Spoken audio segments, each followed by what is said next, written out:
और बढ़ाई और तकब्बर अल्लाह की जात का है। हम उसके आजिज बंदे हैं, हमें आजिज़ी इख्तियार करनी है। इंकिसार।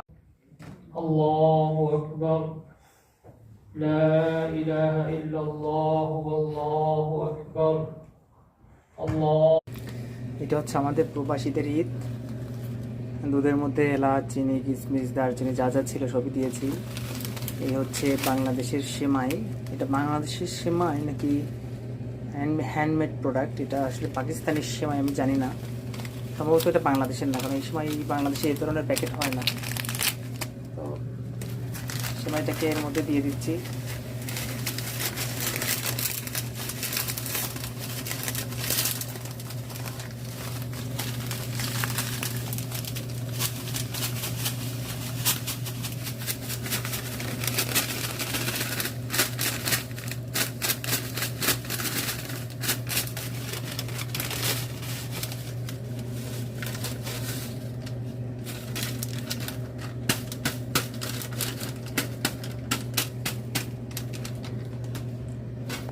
এই হচ্ছে আমাদের প্রবাসীদের ঈদ। মসজিদ থেকে নামাজ পড়ে আসলাম। মসজিদে যারা ভাবিরা ছিলেন বা যারা আত্মীয়, মানে বাংলাদেশ সহ পৃথিবীর বিভিন্ন দেশের মুসলমানরা যারা ছিলেন, তারা বিভিন্ন রকম খাবার মসজিদে নিয়ে আসেন। বিশেষ করে বিরিয়ানি বা রান্না করা মুরগি বা সেমাই, বিভিন্ন জিনিস। গত ঈদে আমরা মসজিদে বিরিয়ানি খেয়েছিলাম, আর ঈদে আমরা নান, রুটি, মাংস এইসব খেয়েছি। তো আসলে যারা আমরা ব্যাচেলার থাকি বিদেশে, তাদের জন্য মসজিদে যারা ফ্যামিলি নিয়ে থাকেন তারা রান্না করে নিয়ে এসে আমাদের মতো প্রবাসীদের একটু ভালো মতো খাওয়ার ব্যবস্থা করে দেন। আসলে তাদেরকে আসলে ধন্যবাদ দেওয়া উচিত। হয়তো তারা বুঝতে পারেন যে আমরা আসলে ফ্যামিলি ছাড়া এইসব দেশে থাকি, এটা বুঝেই হয়তো তারা আমাদের জন্য এই অ্যারেঞ্জমেন্টগুলো করে।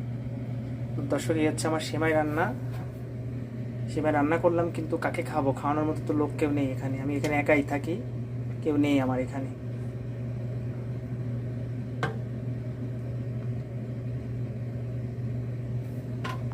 আমার সেমাইটা প্রায় হয়ে এসেছে। আমি 1 লিটার দুধ নিয়ে এসেছিলাম। 1 লিটার দুধের মধ্যে ছোট্ট এক প্যাকেট সেমাই দিয়েছি। মানে মূলত একা খাওয়া যায় এরকম সেমাই, কারণ আমার এখানে তো আশেপাশে যারা ছিল অনেকে দাওয়াত দেওয়া হয়েছিল, অনেকে আসার কথা বলেছি, আসলে আসবে কিনা জাপানে তো সবাই ব্যস্ত থাকে।